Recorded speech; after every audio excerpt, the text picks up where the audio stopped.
Yo, yo, yo, what is going down? It is the Fantasy Football Show.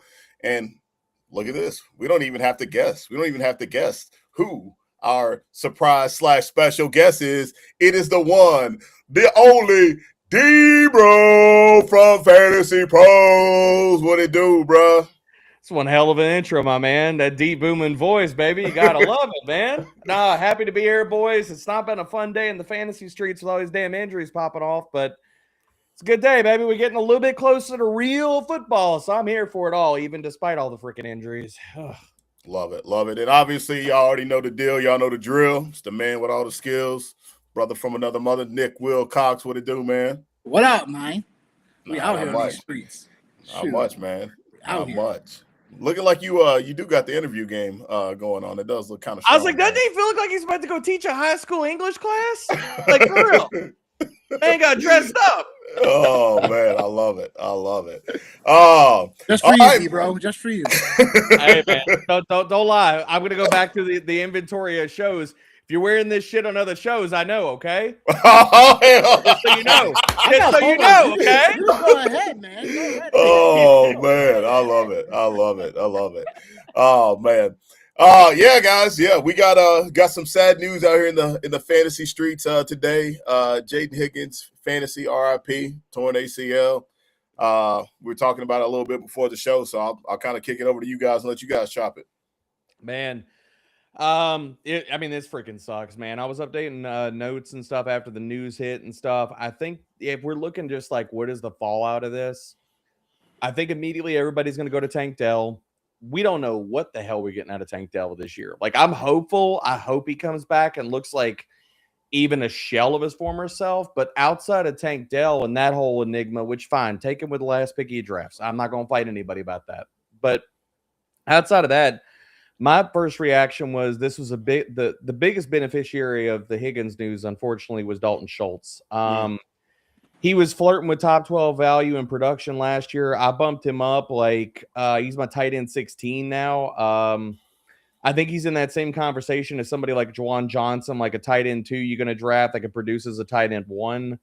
The other guy that I'll throw in here, but we don't know what we're going to see out of him from a playing time aspect, is Jalen Knoll. And last year he was only a part-time player, but when we did freaking see him on the field, Nick Caley, I'm staring at you, man. You bullshit usage of wide receivers notwithstanding. When he was on the field, dude was productive. So we got a 4-game sample, and I'm going to just go ahead and preface this. It is insanely small. Like, we only got 76 routes to talk about here. So you're literally like talking 2-3 full games, maybe. But when he was on the field, the 4 games we got where he played at least 33% of the snaps, Noah had some amazing per route metrics, man. 25% target per route run rate, 2.46 yards per route run, 0.132 first downs per route run. And for everybody at home, if you're not aware with like where all that kind of like files into, is he good? Is he amazing? Like, those are elite per route numbers. Those are like wide receiver 1 in fantasy per route numbers. Am I extrapolating that out and expecting Jalen Knoll to be a wide receiver 1 in fantasy? Hell no. Nobody should. But can he be very good? Was he a very good prospect coming out? And does Houston need this dude to freaking produce in his second year? The answer is yes to all of that. Yeah, it's definitely a big loss for the Houston Texans, for sure. CJ Stroud, like any type of aura that he had coming back this year, definitely takes a big hit with that, for sure. I love the Dalton Schultz call out, because even before this, he was somebody that, like, you know, in your tight end premium leagues, he was somebody that you could definitely get to in, like, you know, the darker hours of your fantasy draft. So, like, I think that definitely to have him there, like with Juwan Johnson, I think is a good call, for sure. Nick, what you got, man? I mean, the only thing I'll say really is, like, this is a huge loss because of CJ Stroud, like, needing, you know, these other weapons for the offense, right? It's like we talked about Houston's offense last year in general, how bad CJ Stroud was just looking, especially in the playoffs. So that overall Higgins getting lost already sucks, right? So what we talking about? Xavier Hutchinson, maybe? Popping in and taking snaps away. Like, not good. No one expects that. But then again, I think the real question is, like, what can we really expect from Tank Dell? I mean, he's already going in a spot in drafts where we're like, okay, we'll just take the flyer on him. We'll see what he's got left in him. But if you look anything like pre-injury, okay, there's some glimmer of hope. But if it's not there, yeah, like where else do you go then? Because does Woody Marks become more of a potential, direction in which you can take on because of what he can do in his receiving game coming out of USC? Like they didn't use him like that last season at all. But because of this injury, I could potentially see the game plan changing to where Woody Marks can now become a little bit more into this offense, and you can use a dunk and pass. So we'll see what happens. But yeah, I mean, it's scary. All eyes on Tank Dell. All eyes on Tank Dell. Yeah, that and I mean, what I guess the other fallout of this is, what is y'all's thoughts about David Montgomery? Like, I already looked at Houston being like a run heavy team to begin with, so like I didn't move him at all in rankings. I was already aggressive and ahead of the curve. Where am I at on him? I think I have him top 15. Yeah, I got him RB 16. So okay. I didn't touch his rank, but what are your thoughts on him? I like Montgomery, man. Like I've liked Montgomery ever since Chicago. I liked him. One of the things that was just really interesting to me, and I never will forget, was like didn't know a lot about him, and then they put together this Frankenstein running back image, and I was like, all right, like let me yeah, you remember that? Yeah, I was like, okay, that thing's still making the rounds even now. Like, all right, like let me check homeboy out, right? And I like when he was with Chicago, he was a solid running back too. Mm-hmm. And then obviously, you get thrown into a situation like he was in with Detroit, like obviously you're going to default to like the RB2, but even still, like he still got like tread on the tires for me. Again, like he's going to be in an offense where, as you were talking about Woody Marks, the first thing that came to my mind was like game script, and like, all right, well maybe Woody Marks isn't as, I don't want to say as valuable, it isn't as prevalent just because of game script and the way that like we would project the Houston Texans to be defensively and for them to be winning a lot of football games. Obviously he'll get some carries, but I think like with Montgomery, like overall, I think he is, when you talk about like the running back 2 tier of running backs, I think like he's probably like the most underrated value in that tier of running backs. When we talk about a guy that could really pop, he still can catch the football, right? Like, so it's not like he's a one-dimensional running back. I just think like he gets a bad rap because he's not super sexy. But we've seen a lot of running backs that like weren't super sexy in the past be really great values in fantasy football. Like probably not in the same space. I think this guy's probably a little bit more athletic than David Montgomery. But I think about a guy like Matt Forte going back in the day. He wasn't somebody that was like super sexy like in that generation, but he was somebody that was really reliable and you could really count on. So I'm in on Montgomery. I am too. It's Montgomery's my RB19. Swift is my RB18. So both of those guys, where they were going in drafts right now, currently, like early 5th round, didn't make sense. I felt they were better RB2s, especially towards the middle of that 4th round, where things just get a little bit more murkier, right? It's like we're talking about guys like Cam Scatterbo and Irving, like, like guys like Breece Hall, even before that, before the overall injury. So it was like a real murky point, but those guys for me, Swift and Montgomery, like on average, sleeper like usually has them going early 5th round. I had them a round ahead already, so it makes sense where now it's like the market's starting to kind of catch up with both of those guys. So I already had them RB18, RB19, but with Montgomery, it's like the offensive line is something where I was a little bit concerned about, but I think in terms of how we can potentially see Houston still lead like game scripts in some type of format, like Montgomery should get obviously all those carries. And, obviously he's also proven that he can definitely catch passes in the backfield before. So it's something where, again, I think the market is starting to kind of catch up to Montgomery now a little bit, but not as much as I think we are still on him, which is a good thing. Yeah. The other thing about it is, like with this Keenan Allen signing right now, it's not like they got a lot of guys out there left that like they can go. I mean, right now it's like Curtis Samuel, Josh Reynolds, Zay Jones, Hunter Renfrow, Sterling Shepard. Nobody. They want to bring Brandon Cooks back. Like nobody's putting the cape on and flying into town to save the day here in Houston, man. It's not good. Yeah, that's scary hours. Yeah, trade for somebody now, I guess. Yeah, that was like the next thing. Kayshon Boutte, come on down, man. Oh boy. We had Tyler Warren too. We had Tyler Warren with a growing injury today too. Yeah. Not exactly what we wanted, obviously, and the Keenan Allen signing, like as well. Like, yeah, like where are you guys at on that? It definitely scares me about Tyler Warren, like where he goes in draft slam. Like now, like because we just don't know with like the crappy injury reporting we get. It's like he's got a groin injury. Well, that could be anything from like 2 weeks to like 6 weeks. So it's either he's good to go by week 1 and he's 100%, or he's not.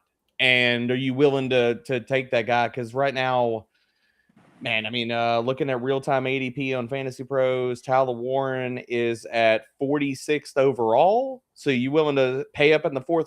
Like for me, that just makes it really easy. Like with the Tyler Warren conversation, like if we're at all worried about him being hurt, okay, well, if I'm going to pay a 4th-round price tag, okay, well, shit, I'm drafting Colston Loveland then. Yeah. I'm not taking Tyler Warren. Yeah. Yeah. And I think like the thing that made Tyler Warren like super appealing, at least in my eyes anyway, was just like the target share that he was going to be in line for, with the lack of receivers and like the up and down, like the injuries. Like obviously like Pierce, I've seen like a blurb today that seems like he's trending in the right direction, like for whatever you want to take that, right? But then like Josh Downs, like same thing, like again, like up and down roller coaster. Talk about Keenan Allen, right? Daniel Jones obviously coming off the injury, but like for me, like just to see how Tyler Warren was used last year, like in that offense, like that was what was really exciting for me, was like they weren't afraid to move him around the formation. They weren't afraid to give him carries. And I think like when you look at the tight end position, like if you got a guy like that right there, like that's something that definitely stands out from like the rest of the group, for sure. So yeah, I agree with you, man. Like if that's the case, which I'm a Colston Loveland guy anyway. I'm a Caleb Williams truther by nature. So like Loveland would be ahead anyway for me. But like Warren was a guy that like I was looking at like in that space to be like, if you were going to pop tight end at that point, if you went 2 running backs, two wideouts, like you wanted to go ahead and try to get the edge at tight end, like he was like the last guy for me that I looked at and was like, all right, like this is a significant advantage. Like if you get him, say like in round 5, I'm cool with that. So what you got, Nick? Yeah, I was Tyler Warren's my tight end 3 over Loveland. And I might be a little bit not now. Okay, I was like, where did you move him after the Keenan signing? We got to overall worry about the groin injury and then the Keenan Allen thing. But I do like in regard keep Tyler Warren in high regard. So we'll just have to see how this groin injury goes. I just think that I know Chicago is so-called better offense on paper, but still believe in Shane Steichen's ability to overall play call and whatnot. So we'll hold our breath for the groin injury with Tyler Warren. But it would be wheels up still for Josh Downs after we had that Keenan Allen signing. Go, yep. Now with Tyler Warren's going to be missing, back up for Josh Downs. So it's just one of those things. But I think in terms of draft strategy, like, yeah, I'm with you, Johnny. I think it was something where like Tyler Warren, if he was starting to go early 5th round in most leagues. So after you got your 2 running backs, after you got your 2 receivers, made sense to go grab Tyler Warren. But if you didn't grab him, you would probably be waiting a little bit. You probably grab Laporta maybe like a round and a half later, or Tucker Kraft the next round, whatever have you, or Harold Fanning. So I just feel like this week of news has really hurt Tyler Warren. It's like, oh, they signed Keenan Allen. Oh, wait, now he's hurt. It's like, oh, shit. Okay, well, okay, that's one ding. Now we got 2, and now it's like, okay, do we pay up for this? Like, after the news of Keenan Allen signing, I'm like, maybe I'm just higher on Keenan Allen than a lot of other people, but like, I think he legit could play the Michael Pittman Jr. role of last year.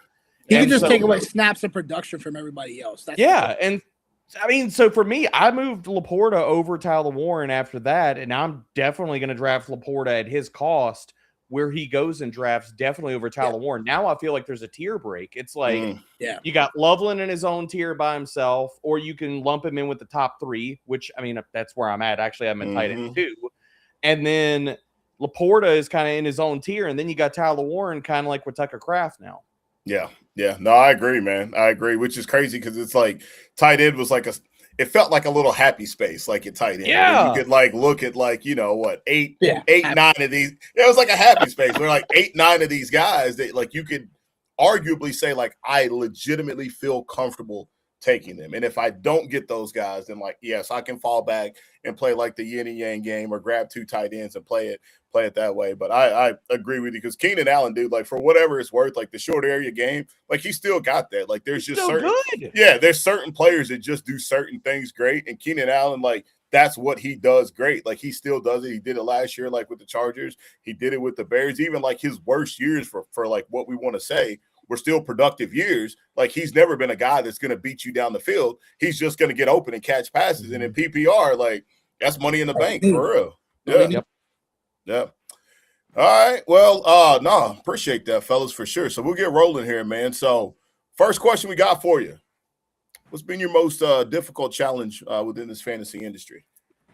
Oh, dude, I would say in the year 2026, the most difficult thing of being in the industry is balancing the work-life stuff and balancing my mental health with like social media stuff. Because when you work in the fantasy industry, it's like you're working remote, you're working from home, and you're trying to balance all the life different things. And I think a lot of people look at it like, dude, 2026 social media sucks. Bro. Like there's just so much negativity and so many people like that. And I get it. I get it. Like we all have it rough and stuff like that. Anybody got perfect lives and stuff. And a lot of times people get on social media and they feel a little bit better whenever they call somebody a clown or they harass somebody or they get, you know what I mean? Like whatever. And I'm not saying that type of behavior is right, obviously. But I think like the hardest thing about being in the industry is balancing work-life stuff because you're working constantly, like, you know, being a not a stay-at-home dad, but like working from home and stuff like that. I'm picking up kids. I'm balancing this. Like I'm doing work at various times during the day and at night whenever like, because the way that my workflow goes is like I got deadlines to meet. Whenever I need to work and balance my life around that, as long as I meet my deadlines, we're good. And so doing that plus like doing the whole dance between social media and stuff nowadays where you're like you just got to be able to like you have to have tough skin or thick skin and you have to be able to maintain how you're going to approach stuff, like whether it's your process and stuff, despite like the ups and downs and the roller coaster, all of it. So I mean, like, you know, just balancing all that and dealing with the ebbs and flows of social media, it's probably the toughest thing of working in the industry, because outside of that, it's like, yeah, man, we all love football. Like I love covering football. I love it. Like, you know, working 50 plus, 60 plus hours a week during the season definitely takes a toll on you, but it's something I love to do. And when you're doing something you love, like, you know, there's some truth to when you do something you love, like you never work a say day. you never exactly. Yeah. But there's also truth, like, you know, you're doing something you love, like you're doing it 60 hours a week and you're trying to balance out everything else, it's still work too. You know what I mean?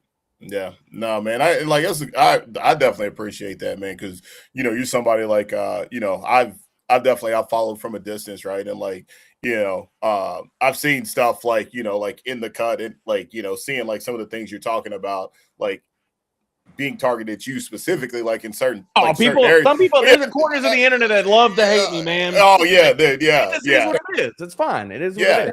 Yeah, and then like too, like you mentioned, right? Like you put like so much time and so much effort into it, and like no, like you, of course, like no, like you don't have to agree with every single aspect of it, right? Like that's the whole thing, like about like the fantasy space is like we're gonna agree to disagree, like in a lot of different spaces, right? But then there's a different place too, like when it comes to like, you know, attacking people's character or like individualizing like them, like that shit just ain't never been cool, man. And yeah, like I don't rock with that like at all, man. But yeah, no. Definitely. Solid, man. Let's see what we got popping in chat here. Let's see. I saw Fizzle in chat earlier. Yeah. Okay. Yeah. Yeah, we definitely need more positivity for sure in the world. There ain't no doubt about that, man, for sure. All right, you got this one, Nick? Yeah. All right. Dig that. All right. So yeah, Debra, what has been the most rewarding part of your experience in the fantasy industry though so far?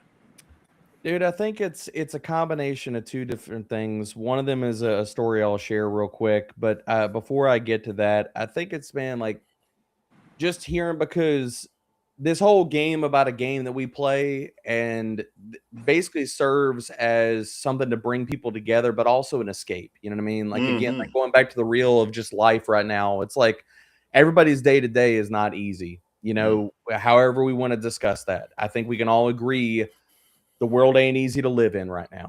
And considering all of that, the thing that moves me is like, you know, like, I enjoy when people tell me like, look, you helped me win a league and all that kind of stuff.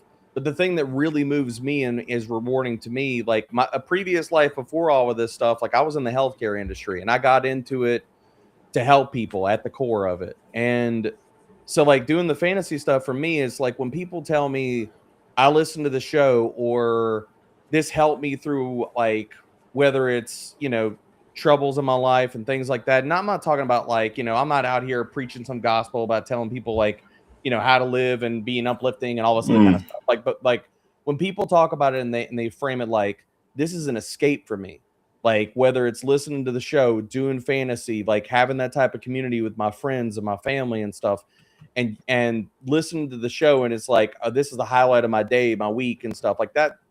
That resonates with me because that type of support and having that, like I feel that the same way as everybody else, like when I tune into something, whether I'm watching Netflix or I'm sitting here listening to a podcast or something, and the whole world kind of melts away around me, and like whatever, it's some kind of bullshit going on in my life, whatever it is, when I forget about it for that hour, whatever I'm doing, it gives you some kind of peace. You know what I mean? Like, so like that means a lot to me, as well as few years ago when I was working for a previous company before Fantasy Pros, I've always been, deep into like the DFS and the betting and all that kind of stuff. One of the best times for me in this space ever was this was a few years ago, and it was a Patriots game in preseason. I've been deep into preseason DFS for years, and I had somebody that was in the Discord reach out to me and been like, and sharing screenshots, and like dude took home, like had like a 5 or 6 figure win. I forget what the exact number was. But the thing that was moving about me, he was like, look, man, like I know all this stuff is just fun and stuff like that, but I just want to tell you, like, your content allowed me to win this amount of money, and that's going to allow me to pay for a down payment for my house and allow for me for like the quality of life and the life for my family to change. I'm like, I don't know what to say to that. You know what I mean? And that's still one of those things that like, just damn, Yeah, might get you choked up, man. Yeah, man. I'm like, get you choked up. I'm wearing these, man. I'm getting choked up behind it, bro. Like that's fire, man. That's fire. Because he went through like all the troubles and trials and tribulations that he had in his life, and he's like, I just tossed this $15 on this large field entry contest. And without this amount of money, we would have never, me and his fiance at the time, he's like, we would have never been able to afford a house. Like we got 2 kids and 1 on the way, and now we're able to sit here and change our lives. And I'm like, damn, man, like, don't get me crying up in Discord. Yeah, I know, man. Damn. We didn't know what was going there, but that's no, like that's, bro, like that hits home for me, man. Like that hits home for me, bro. Whew. Those heartstrings. Yeah. All right. Okay. All right. Yeah. So, like you talked about, like that, like with that preseason win and stuff, right? For that person, whoever it was out there, what are some markers that like you use to identify breakouts in your process? I think it all comes back at the end of the day, man. Talent and opportunity. Can you craft an opportunity, or at least a pathway, a conceivable pathway for a player to, if they're given the snaps and the routes and the reps, one, what can they do with it, and can they seize the opportunity and run with it? And so like when you're looking at, like, that's where it's like sleepers, late round guys, breakouts, all that kind of stuff goes back to the numbers, it goes back to the film. And it's like, you got to have the talent to take advantage of the opportunity when you get it, but can you get the opportunity? So like, as a guy buried down a depth chart, like 5-6 players deep and stuff, is he never going to see the field? Okay, well then it's going to be tougher. Like, okay, fine. But like those breakout players, have they shown talent and efficiency in smaller samples? And everybody loves to like rainy day on it. And they're like, well, of course, like, small sample variance and things like that. And sure, we've all been bitten about that. But also, can we say these small little like blocks of games where players show us something and it's like, is that real? Okay, well, you should believe it's real to an extent, in the sense of like targets are earned, playing times are earned, efficiency is based off of talent. So like for every Chigakonkwo, Albert O of previous years that have burned people. Okay, well, yeah, you can also counter that with, okay, the ending season sample of Rashee Rice was real. Amon-Ra St. Brown's breakout was real. Like, there are also, like, when you go back in the Wayback Machine, there are a bunch of players where it's like, okay, we only got a 3 or 4 game sample of this dude looking like a freaking dude. Is that real? Okay, well, Gabe Davis. There's both. Yeah, well, That's a great guy pull. where- That's a great Yeah. pull. that's a great pull. Yeah, because again, like I fell for the Gabe Davis of previous years. I'll also own an L for Zamir White, but again, yeah. like trying to learn lessons of yesteryear. Yeah. No, that just like it makes me like just think about like all kinds of like I was just trying to like dig in my mind and think like so like real quick before like we pivot to like the next question, like as we talk about like this type of segment, like there's always a player that like we always talk about, and sometimes I'm like I don't want to talk about him, like or I'll talk about him earlier, or Nick will bring him up, but like what's your take on Michael Wilson? Oh, dude, Michael Wilson is such a freaking conundrum, man. Like. So the thing that when I was writing up the top 200, I was getting deeper into players that I hadn't written up yet for Fantasy Pros. Like, there is so much good data, like to make a case for however you want to slant it for Marvin Harrison Jr. and Michael Wilson. I think if I got to pick between the two guys, I am more on the Marvin Harrison Jr. side than I am Michael Wilson, only because when they were both on the field, going back, because it's funny, like when we have time at like after the season and you got this like picture in your head about how the season unfolded, and then when you go back and look at the numbers, you're like, oh damn, like okay, well I didn't remember it like that. Here's all the context of injuries and also the kind of stuff that you kind of mix back in. I didn't remember Marvin Harrison Jr. being as good as he was when he was on the field last year before, and this is before he had the heel injury, what crushed him, even when he came back, like he wasn't 100%. You know what I mean? So like throw that out. So it's like every Michael Wilson monster game was when after he got hurt, came back with the heel injury. So he basically was a shell of himself, or it was when he was like off the field. So when they were on the field together, Marvin Harrison Jr. was still the dude and Michael Wilson was just a ghost. So like if I got to pick between those two dudes, it's not that I don't think Michael Wilson has talent, because obviously he showed us. Yeah. Like, dude went Randy Moss in a bunch of freaking games. So, like, he's got talent. But there's only so many freaking targets to go around when they're on the field together. Like, I think that's clear 1 and 2 in that passing attack will be Marvin Harrison Jr. and Trey McBride. McBride being the wide receiver 1. Yep. Fair. All right. Cool. All right. Okay. 2 players that positively changed your mind from the beginning of the offseason until now, based on your process. All right. Well, one is going to be Malik Neighbors. I was scared to death of him, like coming into the year when we're watching celebrity softball games. Dude looks like, like who knew that was you? I mean, he looks like the old gif of like the old man on the football field with the walker and stuff, or when they hand like the 80-year-old guy the football, and he's like, ugh! Like that's what I was like. Oh shit, man! Like this is serious. But getting on the practice field and looking like Malik Neighbors that we all love and remember, I've had to bump him up in ranks. I'm probably still a little bit behind consensus, but I've definitely come around to him more, where I was definitely more hesitant when he did return to practice. We were getting a few positive reports. The fact that he's been able to stack positive day after positive day and continue to show that, he's changed my mind on it. And then, like, really just a 2-pack of players. One, because I didn't know what the role this guy was going to have, but I think there's a definitive chance that Dontavian Wicks could be the clear wide receiver 2 for the Eagles this year. I mean, and this all starts with... Talk about it. I'm not a Mekhi Lemon hater. I want to be very clear about that. Either. But when you're a rookie and you're missing installs, and this goes back to rookie training camp, had the hammy. Now in training camp, had the hammy. Missing all of preseason. This is a big problem for a rookie entering the league in installs, learning the offense, building rapport with your quarterback.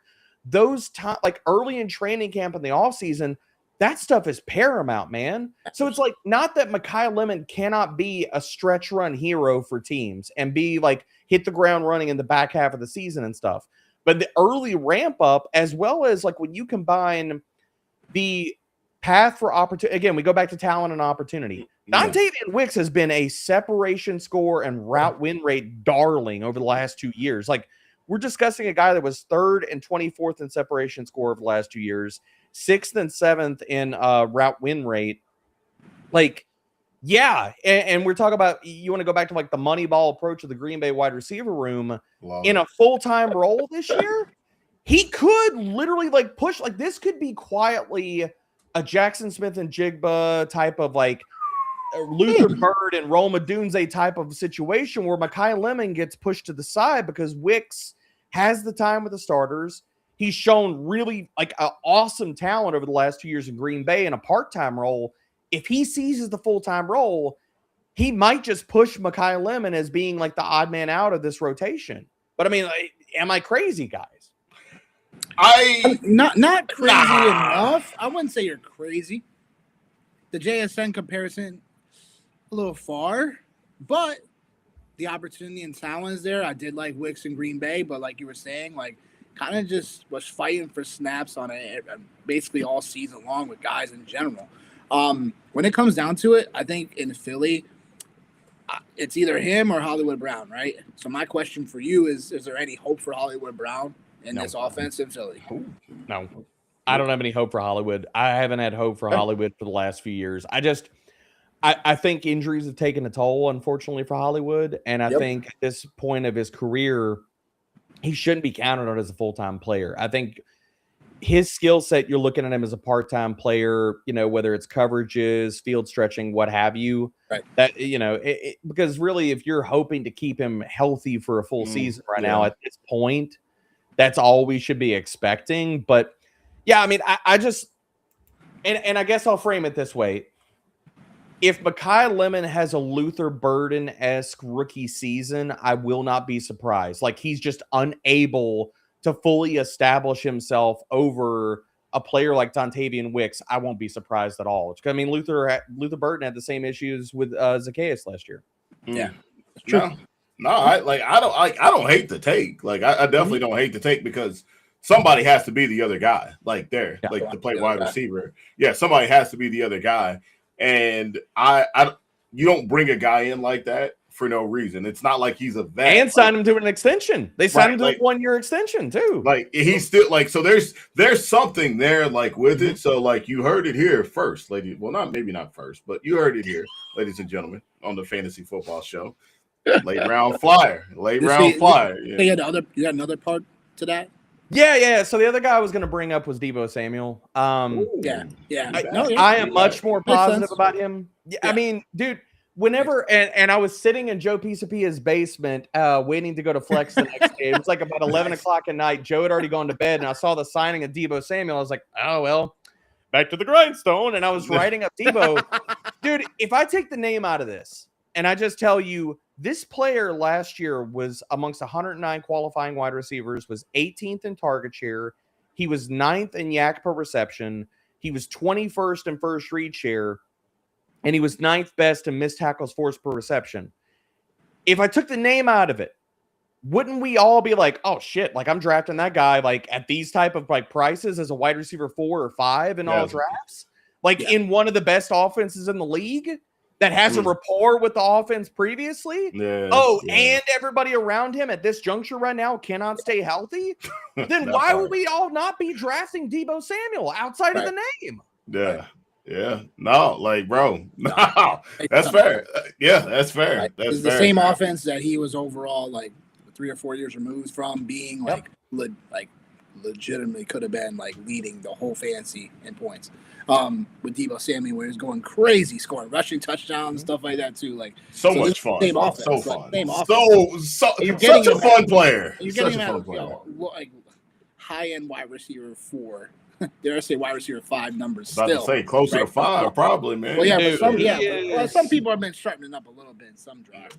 Wide receiver 54. That's crazy. In drafts right now as of today, and he's slipped 3 spots with all the Deshaun Stribling love. Like Deshaun Stribling that's crazy. Has hopped him. Deshaun Stribling is being drafted before Deebo Samuel. One guy we know will be a full-time player in the 49ers offense, and the other we're just guessing that he will be.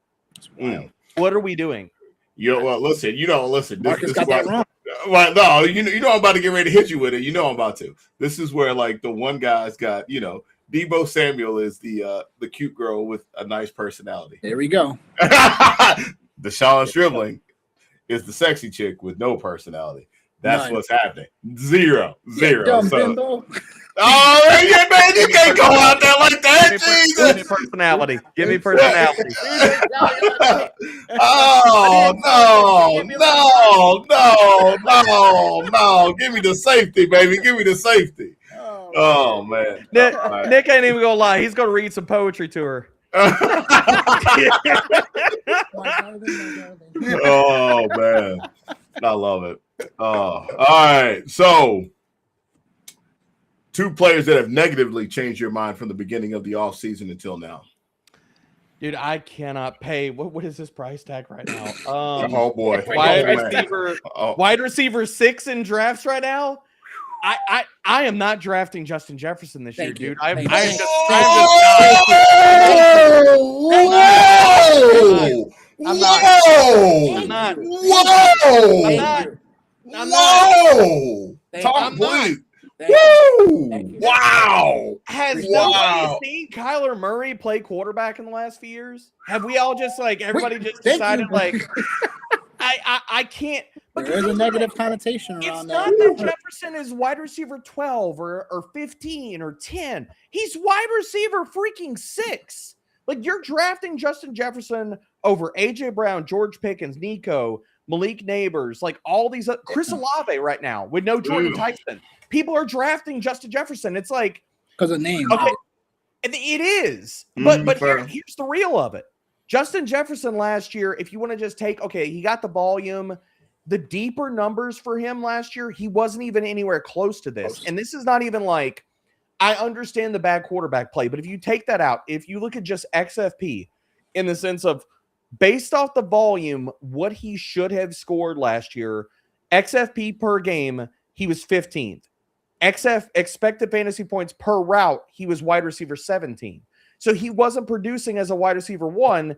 And then when you pop open the hood and looking at the even deeper per route metrics, amongst 109 qualifying wide receivers, Justin Jefferson last year, everybody would, if I were to ask everybody out of 109 wide receivers last year, where did Justin Jefferson finish in separation score and route win rate, which is agnostic? That is what he can control. That is agnostic of JJ McCarthy, Carson Wentz, whoever the hell under center. That is what Justin Jefferson can control. Lining up, running routes, getting open. Everybody would tell you, probably just guessing off the top of their head, he was top 15, top 20, 30 something probably. Just my guess. 36. Yeah, I was going to say 37. Separation, Yeah. and 36? 38. 36th in separation and 38th in route win rate. Yeah, that was definitely And yet, that number in my he's head. being drafted at wide receiver 6. And that's before we even talk about the quarterback play, guys. Like, I can't. I just Yeah, I can't. mean, I just think with the Murray thing, like, I think people are still looking at Murray as like the upside QB you can still grab late in drafts. Oh, because that's of the that rushing ability. KOC magic, baby. That's what Of that's course doing. it. Of Hey, course. I'm here for that. I'm here for that. I don't. I'm here think for that. People have like really like given themselves the other side of that coin.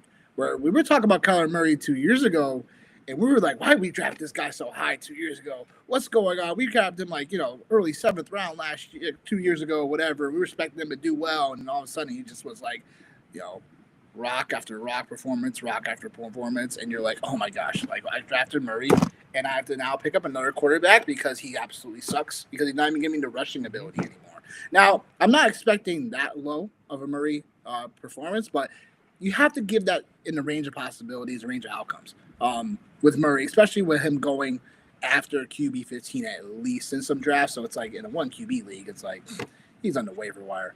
But in terms of Murray, like I'm optimistic still about the situation, but am I clamoring to just grab Murray later in my drafts? No, because there's so many other quarterbacks I grabbed before him.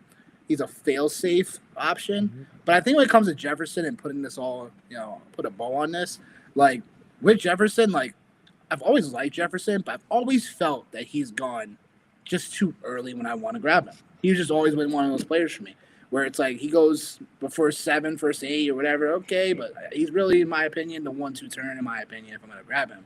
But he's just someone that, I trust KOC, but it's like the situation for me is still murky enough to where like I can't draft him first round. So yeah,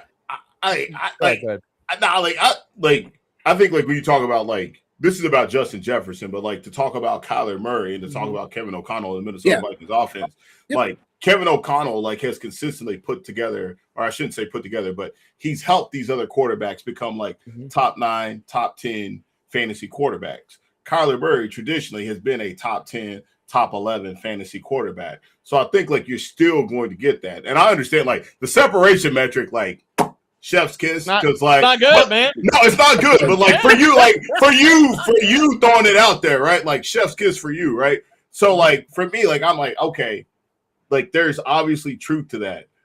But last year was also that was the worst possible case scenario. And I understand what you're saying. Like this is what he can control. This is what he can control. And it wasn't very good. So like was part of that just because scheme?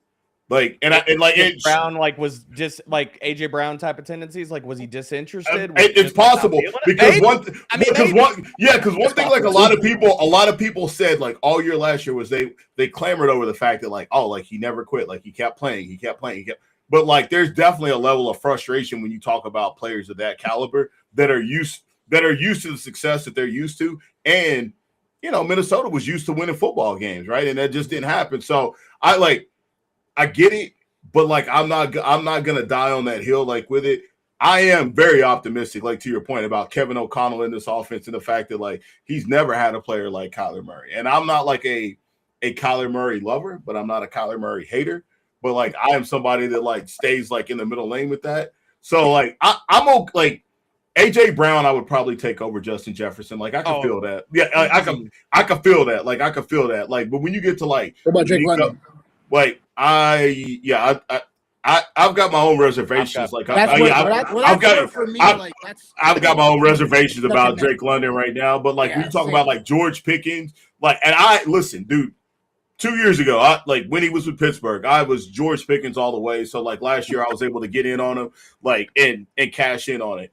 But now, like you're not getting that value with George Pickens. And then the next question, like with George Pickens, is like George Pickens with a healthy CeeDee Lamb on the field, like. What are we going to be getting with a mildly improved Dallas defense? Chris Olave, I can make a case for. Like, I can make a case for Chris Olave, like, with the injury, for sure. Yeah.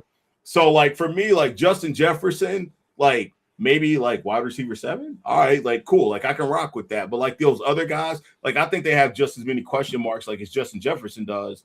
Yeah. Like, for me. But. So, here's my only pushback about again, staying on the Jefferson stuff. Sure. So, the risk is baked in. Tell me if this makes sense, guys. Like we want to put like, I think it's funny when people pick and choose like how they're willing to put an argument ingest risk. Yeah. So everybody believes in Kyler Murray so freaking much that Justin Jefferson is wide receiver 6. Okay, and yet Kyler Murray is QB 17. So they don't believe in Kyler Murray that much, and they believe in Kyler Murray so damn much that Jordan Addison is wide receiver 43. Okay, well, they don't believe in Kyler Murray that much.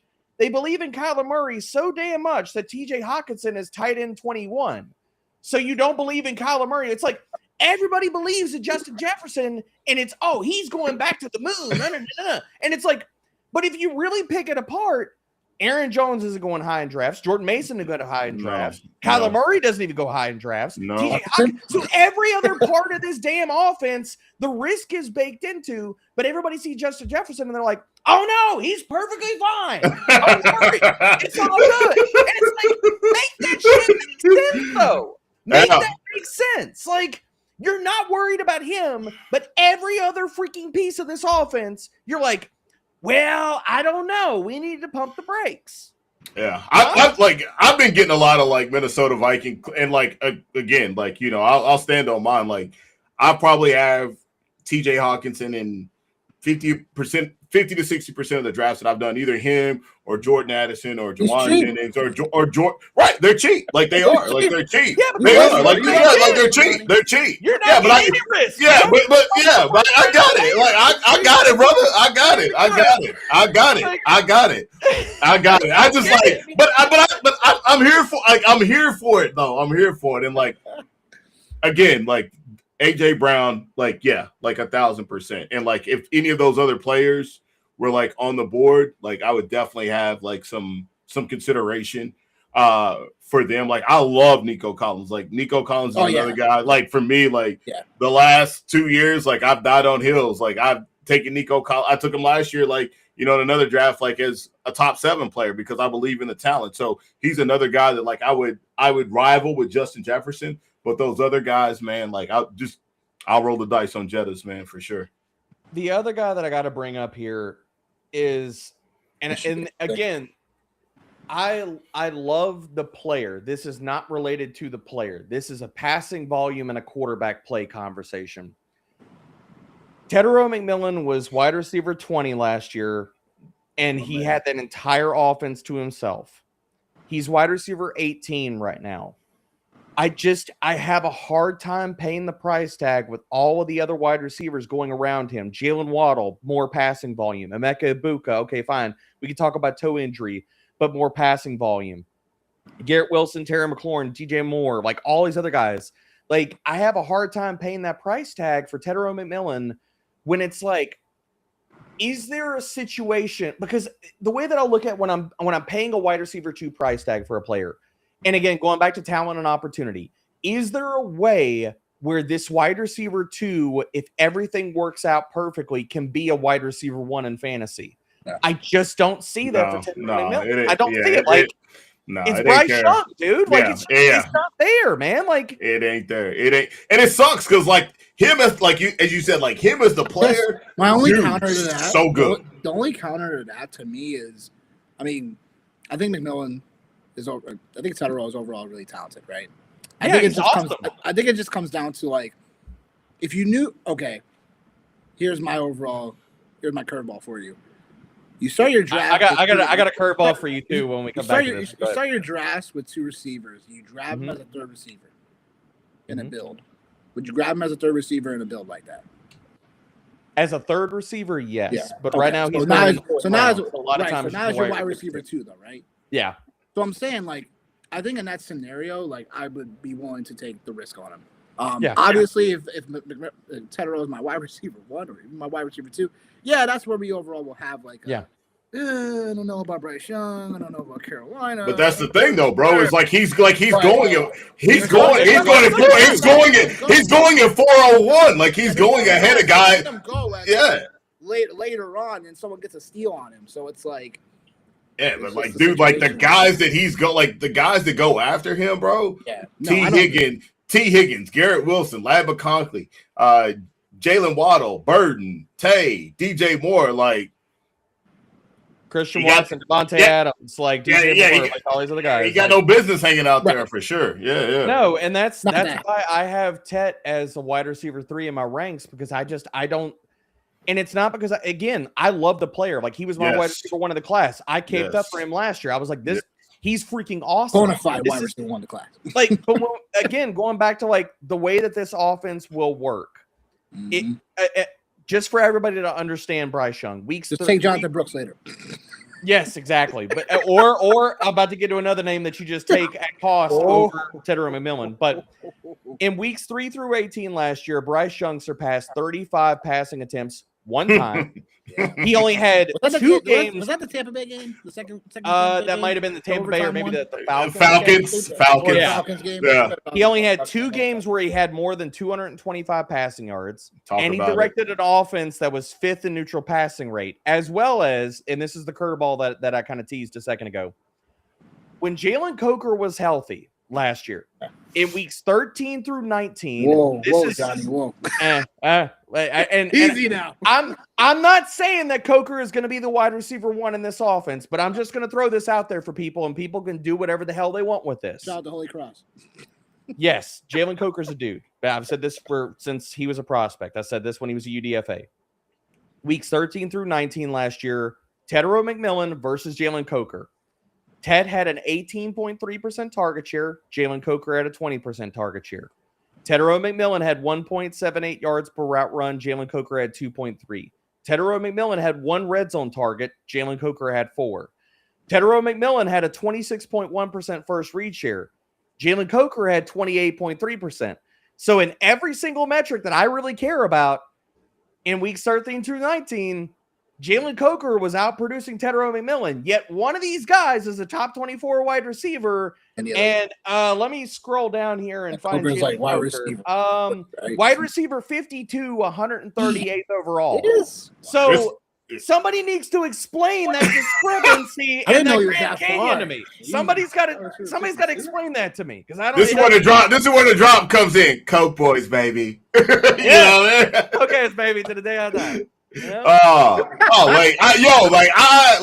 agree with like all of that because like I rock with Tedero McMillan like for sure, but like as you talked about like opportunity, right, and cost, and like last year, like I think that's the thing with like some of these other players, right, and like not to keep like going backwards, but like if you talk about like Justin Jefferson, like probably like are we getting him for cheap or are we getting him for less? Tedero McMillan, it's up for debate like in draft rooms, like that's literally that's literally like up for debate in draft rooms. But Tedero McMillan, like he's costing more than what he cost last year. George Pickens costing more than what he cost last year. People chasing last year's production. Yeah, absolutely. Last year is not this year. Okay? Yeah, exactly, baby. Exactly. Exactly. You're skating to where the puck used to be, not where it's gonna be. Hey, especially with the discrepancy between those two, like that doesn't make any sense to me. At Jalen Coker as wide receiver 52 right now makes no type of sense. Like that makes no sense at all to me. No, it doesn't make any sense. And Tet's being drafted over Emeka Ibuka, over Garrett Wilson, over Terry McLaurin, over DJ Moore, over Devontae Adams, over the Lou Clutter. Can't do it. Can't do it. Can't do it. Can't do it. Can't do it. Can't do it. Can't do it. Can't win with him. Nope. Can't do it. Oh shoot! All right, let's see here. We got this one right here. You talk about what? You didn't have no more? Nope. Not second player, third player, fourth player. What? No kidding. Well, I was like, what? I was like, you're messing me up. All right. One player that you recall you're grateful for because they played a big role in helping you win a fantasy title. Dude, I will never forget this. And I actually went back and I looked up the box score because I remember driving at the time we had gone and seen family in Louisiana. We were driving back to Texas and stuff. And my wife is driving. I'm trying to catch the game. It's week 16. It's championship week back then because, you only had 17 weeks of the NFL season. And I'm going to go all the way in the Wayback Machine. I'm going to go back to 2016. 2016. And for everybody that's been out in these fantasy streets for a minute, dude, Dez Bryant catching 2 touchdowns and then throwing a 10-yard passing touchdown. I was in a Buc-ee's. And he throws a touchdown. I beat my father-in-law in the family league, and I was like, yes! The Buc-ee's, and people are like, what the hell's wrong with this dude? I will never forget that moment ever. Ever. Oh, man. Yeah, that's ironic that's your story because it wasn't anything like that for me. I was just sitting in, like, my first – like I was working at my current job and it was the first time. Like I always have this thing. I'm like, I am not going to work Sundays. That's the one time in like probably 20 years that I've worked on a Sunday. And I was on a phone call and I was like, oh my God. I was like, Dez Bryant just caught this sick touchdown. And the person's like, what? I was like, just don't mind me. And then they're like, obviously we know how the rest of that ended, but like I love the fact that that's the story, man. I love that. Dude, 3 tutties and he threw and he caught 2 and threw for 1. I mean, dude, that put me over. I think I won with that last touchdown, I won by 5 points. Like that last touchdown legit put me over. I'd already texted my father-in-law and I was like, man, you know what? Great season. Really happy for you. I was running the league and I was like, I'll get you your money and stuff like that when we come back in Louisiana, in about 2 weeks. And then later, he got that touchdown and I ended up winning. I texted him back. I texted him again when we got to home to Texas. And he goes, he saw the bubbles, I guess, popping up. He must have been sitting there over his phone. He saw the bubbles pop out. He goes, don't even say nothing. He goes, I don't want to hear it. And I was like, I was just gonna say, I guess I'm keeping the money. And he was like, shut up. Oh man, that's fire. That's fire. Yo, Johnny, what about you, man? Talking about what? The same for me. I was playing in a home league. I've got a couple. I was playing in a home league. This is before I got into the space that I'm at now. But I had Ben Roethlisberger, Mike Wallace, and Rashard Mendenhall. Yeah. Wow. Yeah. And I was playing it. It was an IDP league as well. And this guy was like, I hope he's watching. He's probably not, but this guy was the biggest shit talker in our league, man, back home, like in Tennessee. And dude, he was the guy, dude. He would be ripping people off on trades and like all this. And I never will forget. I was like, damn, I lost. And I woke up like the next day and I seen like what happened with the IDP is they'd given credit to somebody else for a fumble recovery. And because they'd given credit to somebody else for a fumble. Yeah. Like it got me through, man. And then God, who was it? It was a running back for Tim Hightower. Following that. Wow. Yeah, Tim Hightower. Or when he was back Cardinals. Oh, Cardinals. Yeah. So that was one. That was one that got me through. Was that one. And then Dude, that's so sweet because you just get like the person that's been shit talking the whole year. Like, just bro. rub it. Oh man. Face. Yes. And then like Nick's not. You're not even gonna be surprised when I tell you this one. Oh. But I was the sole beneficiary in a couple of leagues of the Alvin Kamara Christmas. You were gonna say that. Yeah. Scared. Oh, baby. Yeah. Shout out UT, baby. Shout out UT. Yeah, man. So I was the sole beneficiary in that one, man. So that was definitely, those are three situations for me that like just stick with me. I've had a couple other ones, but like those are the ones that like really stick out for me. Side note, did y'all see the AK interview? This clip popped on my timeline the other day. Y'all ever see the AK interview where he was talking about so the NFL fined him for wearing those cleats? Yes. And then after his legendary performance, the Hall of Fame. They asked him for the Hall, yeah. Yeah, they wanted the cleats, and he's like, no. He's like, you want it, you gotta pay me for those cleats. Yes, sir. And they wouldn't pay him, so he was like, nope, you ain't getting them. I love it, man. I love it. That's my dude. That's my dude, baby. I love Alvin Kamara so freaking much. I was like, that's how you get him, man. Yeah. Shout out UT, baby. Shout out UT. I got a couple. We'll start with the most recent one. Draft that out. Derrick Henry when he went crazy against Green Bay. Yep. In the draft out league I was in, talked mad junk like constantly when I was drafting and everything. And throughout the year, it just felt so nice to just put the belt to Aston. I'll be really honest. There's that. But the other one, so 2014, Cincinnati taking on Denver, Monday Night Football. I need Jeremy Hill to go. Jeremy Hill. I need Jeremy Hill. We going way back here. I love it. I need Jeremy Hill to go sick for me. And what does he do? 22 carries, 147 yards, and a touchdown that I needed late. Love it. Wild and crazy. And then everybody drafted him the next year and everybody drafted him. Oh my God. He didn't do nothing. Oh, he didn't do nothing. I was there. I was there. I was like, man, I was all in on Jeremy Hill, and then it was like, so bad, man. Yeah, this is sad. Bad. This is real bad. I remember that. It's always those running backs. It is, man. It is. All right. This is the last one here for this segment here we got for you. So this is one we like to refer to as bench mob. Yeah. So what we do is we ask whoever our guest is to take one player at each position: quarterback, running back, wide receiver, tight end. And the rule for the game is the player that you take has to be from round 11 to round 12, et cetera, on down. So with that said, this bench mob roster, what are you constructing it of? First guy I'm shouting out here, Malik Willis, baby. Kodami code for days. I'm all in on Malik. He's going to run, dude. I mean, he's going to run, dude. And he looks good. I think that Dolphins offense is going to be much better than people give it credit for. I'm not telling you it's going to be top 10 scoring. I think they're going to be functional. I think Malik is going to be really freaking good, man. So he's the first guy I'm going to go with here. Second one is Marshawn Lloyd. I don't know if Josh Jacobs literally can hold up to another season of volume. I don't know. Like, he's already got the MCL.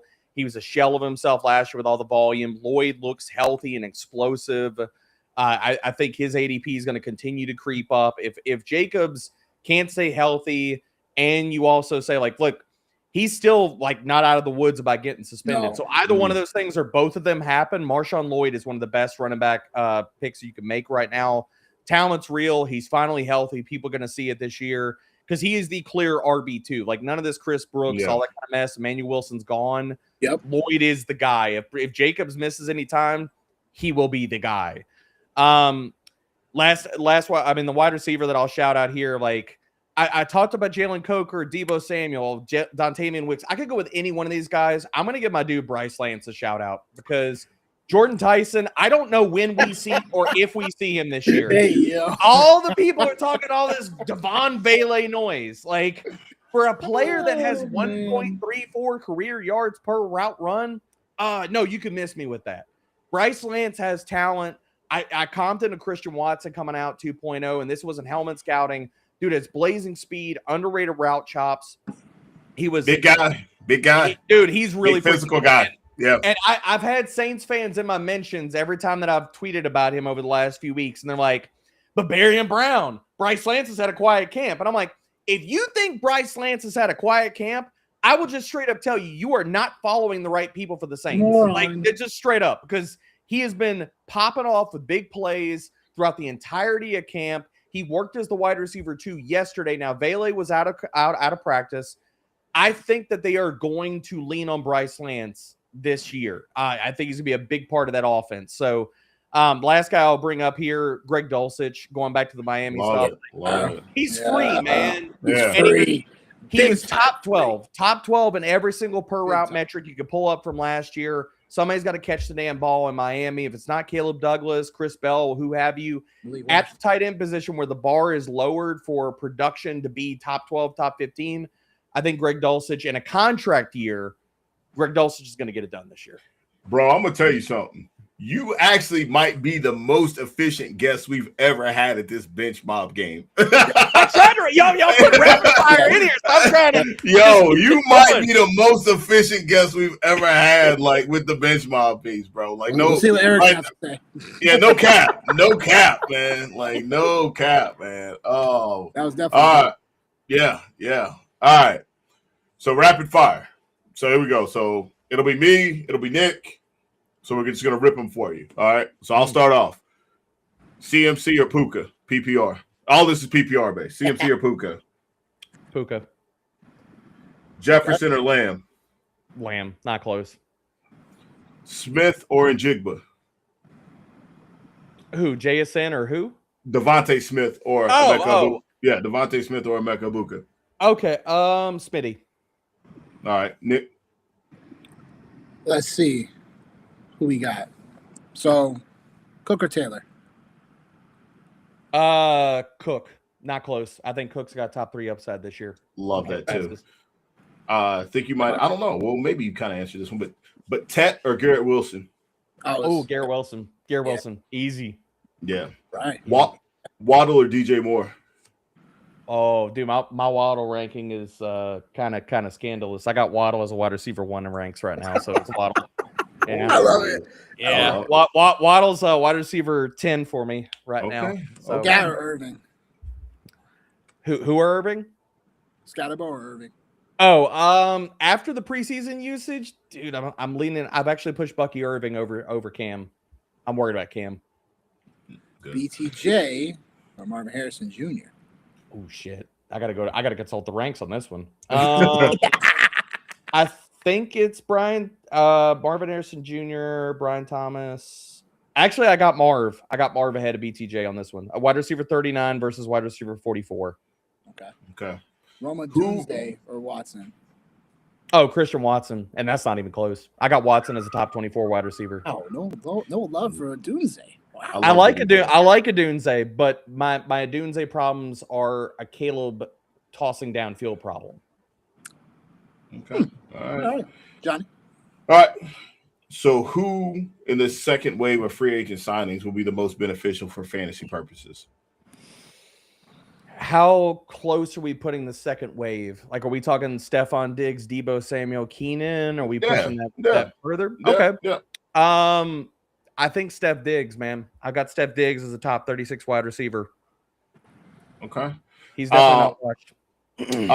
I always have this thing that I always say that I always listen to Jim Coventry when I'm always doing yard work, and I actually have. I love that. Me too. And Nick always laughs every time I say it. I was like, I can't help it, man. I'm a responsible homeowner. What do you want? Yeah, you yeah, you know. and I was listening to you, and I heard you just like going on like about the grind, Mm. and then I heard you talk about a player that I'm going to talk about, which I did not know that this was going to be this team's segue here tonight. But I heard you talk about one Jonathan Brooks, and I heard you go on like a rant about Jonathan Brooks. So I'm going to give you the floor to go on a rant for Jonathan Brooks, and then I'm going to ask you the question. Now, given the current situation, what is the earliest that you would take him in a draft? I have got Jonathan Brooks, and I'm glad that the rest of the industry is catching up to me because I've had Jonathan Brooks above consensus. I've had him at RB29 since like January.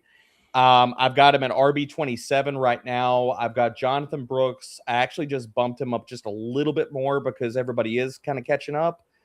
I've got Jonathan Brooks right now at 69th overall. So I will take Jonathan Brooks as high as the 6th round, anywhere in the 6th round. Like once we are into the category of Bashal Tootin, Bucky Irving, Cam Scatterbo, Tony Pollard, Quinshon Judkins, Jadarian Price, I think it is fully on for Jonathan Brooks time because I think there are a lot of people that don't really understand that because they talk about Jonathan Brooks, they talk about the second ACL and all this kind of stuff.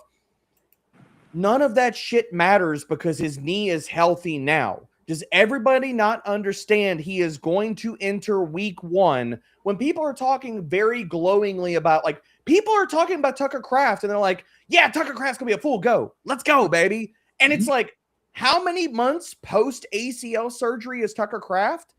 Or other guys where it's like, oh, he's 9 months post. He'll be good to go. He's 10 months. He's 12 months post. ACL surgery. Jonathan Brooks entering week 1 will be 21 months post ACL surgery. He is 100%. This team is going to lean on the freaking run. We talked about how the backbone of this team, also when you put it up against Chuba Hubbard, has had a roller coaster career all the way going back to college. It's like 1 year you get good Chuba, next year you get bad Chuba. We've seen good and bad Chuba in the NFL. Last year, Chuba Hubbard was bottom 5 in every single per touch, missed tackles forced, efficiency metric, everything out there. And it's like, everybody's like, yeah, well, you're Chuba Hubbard, right? No. Like, Jonathan Brooks is healthy, man. They paid a 2nd round pick for this guy. They have waited for him to be healthy to give him the rock. If Jonathan Brooks was let's just go frame it this way. If Jonathan Brooks was a 2nd round pick in this last year's NFL draft, if he was a rookie entering the season, where the hell would people be drafting Jonathan Brooks? Because that's a reality. People say, I don't want to pay the price tag because I haven't seen it yet. But yet you're willing to pay the price tag on all the rookies and everybody coming out and stuff like that. If that was the case for Jonathan Brooks, where the hell would people be drafting him at? So why are people not willing to draft him? And that's all we got to for, baby. It's just the injury history people really worry about too. It's like, that's. But he's fully healthy.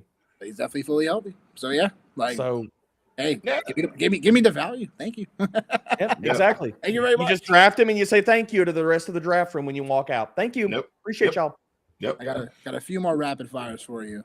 Mm-hmm. So, what are you doing with the Pittsburgh running back situation between Rico and Warren?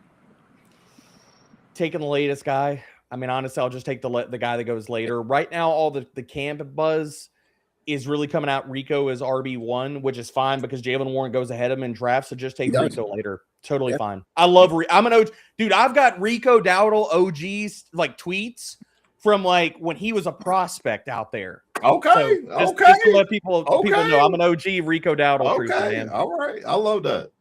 Tampa Bay situation. After Gainwell. I'm taking Gainwell. I'm taking Gainwell over Bucky. I worry about Bucky. Can he stay healthy at this point? Right. The injuries have been just mounting. And Kenneth Gainwell was awesome last year. And it wasn't just the pass catching. He was 14th best in missed tackle rate and explosive run rate. So what are we talking about here? Okay. If he could be a better version of Rachaad White in that same backfield, okay, we've seen this backfield support 2 running backs. If he's healthy and Bucky Irving is not, he's the lead back in the Tampa Bay offense.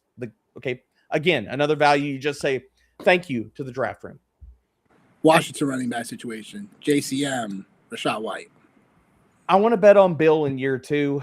Rashad White also dealing with an injury right now. Again, going back to Rashad White, we've seen him be at his best when he's in a committee role. When he is forced into a workhorse role, the efficiency just tanks, man.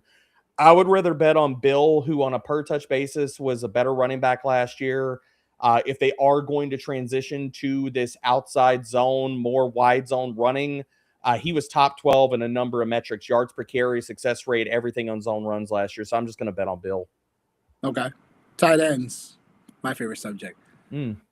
Mark Andrews, Dallas Goedert. Dallas Goedert, easy. I'm more worried about Mark Andrews. Like, is he dust? Is he dust? I'm worried about that, man. Like, I think there are numbers on both sides of the aisle. You can make the pro or against case for Mark Andrews. Right. Dallas Goedert, again, going back to the Mekhi Lemon conversation. Yeah. Is Dallas Goedert going to be the undisputed second target in that passing attack from day one and continue to be that guy? I think he will be. Okay. The only thing I'll say about Mark Andrews is that, like, you know, it's one of those things where, yeah, he's a little bit more older, but they let go of Likely for a reason.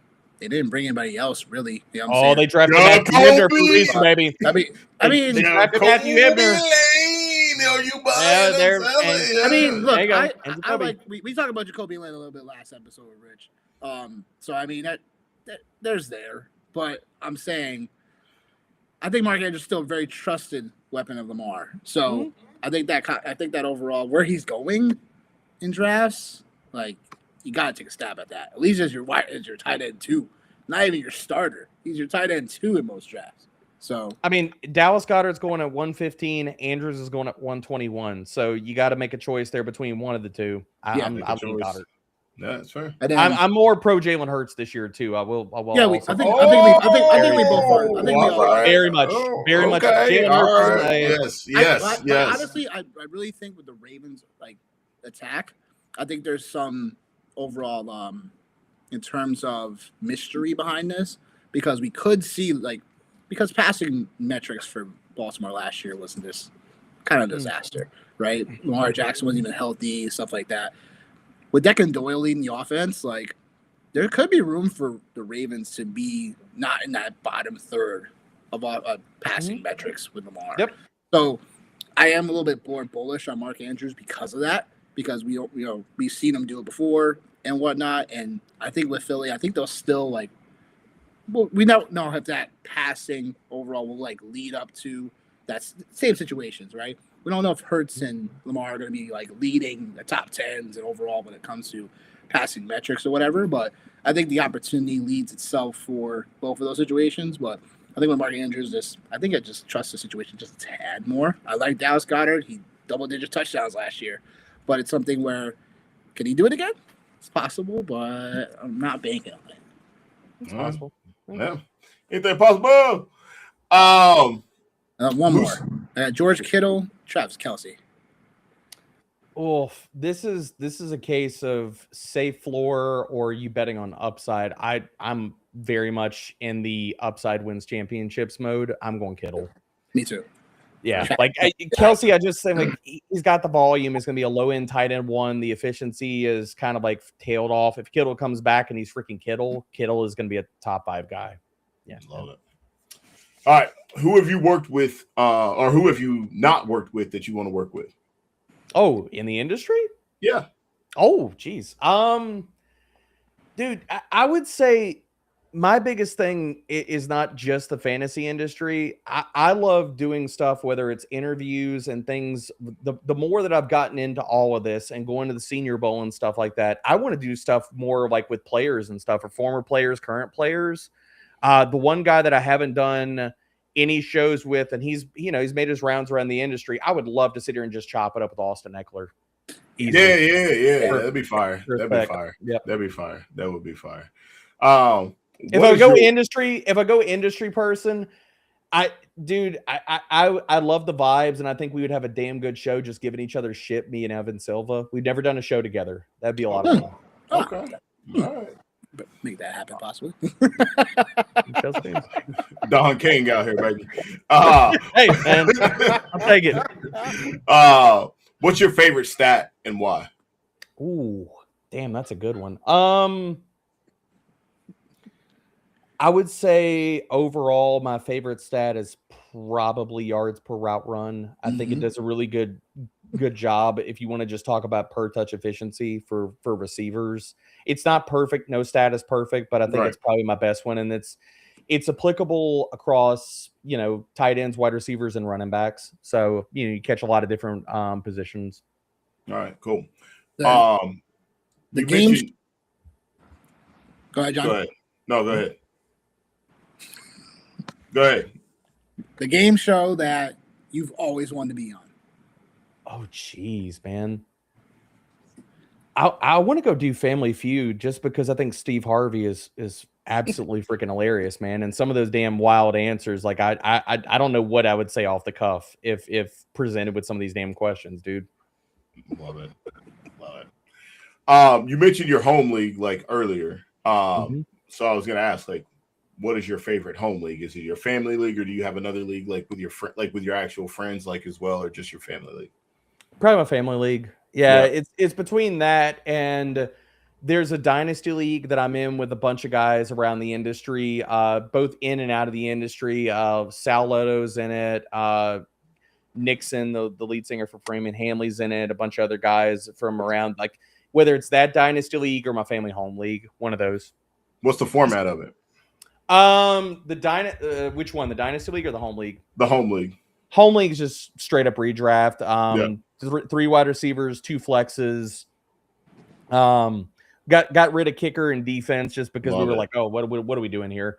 A few different years ago, but it's a 10-team league, so it's like one of those where it's just like you just drafting all stars. You know what I mean? Yeah. So it's a shit ton of fun. Dig it.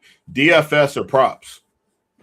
Ooh, so the DGen at heart for me still loves the DFS stuff, but I feel like with contest structure and the payouts, the DFS stuff has really gotten hurt over the last few years.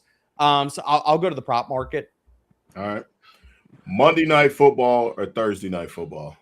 Oh, Monday. Easy. Thursday Night Football was a shit show on most weeks. It's too close to football. A lot of times you're not getting teams fully healthy. If they are fully healthy, it's usually like you're betting the unders, and it's like, I just remember so many damn iterations of Tennessee versus Jacksonville, and everybody being like, God, I'd rather be blind than watch this shit. Love it. All right. Well, yeah. Well, actually, the last question we got, we offer this up to every single week. We have 2 things. Number 1, who's your Super Bowl winner? Ooh. I'm gonna go. So I think we're either gonna get a rematch of the Rams and the Bengals of yesteryear, or I think it's gonna be the Cowboys and Bengals. I know those are contrarian takes. I'm gonna go with the Bengals this year. Oh, okay. All right. I mean, it kind of ties into this. So it's 4th and 20. It's our last take we run, 4th and 20. It's the spiciest take. It can be about a player, can be about a team, can be about anything. What is your spiciest take going into this season? I spit this on the tailgate episode for Fantasy Pros a few weeks ago, and I'll harken back to the Super Bowl. And if the Bengals, if the Cowboys and whoever the other favorites are don't make it this year, I guess I'm going to go. I don't want to be out over my skis, but I'll just go ahead and spit this. The Saints could have a very 2025 Patriots run to the season and make it to the Super Bowl and represent the NFC. Wow. Dig it. That's why it's spicy. That's why it's spicy, baby. I'm messing with it, man. I'm not coming in here with wings with no damn sauce. Man. Listen. This is what he's bringing the spice, man. I'm not walking in here with some bland-ass potato salad. Come on. Oh, who made the potato salad? If I made it, it's going to be good, okay? Oh, so man. All right, man. Well, listen, man. This is what it's been, man. It's been the homie D-Bro here hanging out with us tonight. Listen, if you ain't following the Fantasy Football Show LLC on YouTube, man, like, what are you doing? Get your life together for sure. We're continuing to bring the heat, and tonight, obviously, we bought that here with D-Bro, man. Like, definitely much appreciation to you for sure, man, for hopping on here with us and chopping it up, man. It was a hell of a show for sure. And you thought it was over here. It's not over here. We'll be back again on Sunday night as well, 7 p.m. Eastern. We have the homie Tip Harris from Fantasy Football Life that will be on with us, chopping it up here at that point. So we'll see what else is popping in the chat. Not a whole lot here. Straight habanero sauce. I love it. D-Bro, before we leave, let the people know where they can find your work at, brother. Man, appreciate y'all, man. It was a damn good time. A lot of fun chopping up, talking ball, guys. All the work is at Fantasy Pros. All my draft kit stuff is updated. So my top targets article, my perfect draft article, that literally walks you through every round of the draft, 80+ players in that. If that's not enough for everybody at home, then I present you with the top 200. Literally, I have 200 players, and this is quarterback, running back, wide receiver, tight end. And yes, I wrote up kickers and defense. My man. 200+ players. You can use this shit for 8-team leagues, 16-team leagues, best ball, whatever you got out there. And I am updating this constantly. Like, if anybody's watched my timeline, news hits, I try to be on top of this. Like, as long as I'm sitting at the damn desk 10, 15 minutes and it's already updated and stuff. So I want this to be current and basically without having to walk into a draft with like 17 different things and stuff. I want it to be the one article that people can reference regardless of wherever you are drafting, whatever. Love it, man. Love it. So listen, for all you egg-sucking dogs out there that's in leagues with me and Nick, we trying to give y'all some game, man, to help y'all be competitive, all right? But for everybody else, man, like, we love you. You're not egg-sucking dogs. But with that said, man, we getting ready to hop up out of here, man. For the homie Nick Wilcox, for D-Bro, yo, it has been the Fantasy Football Show, and we out. Peace.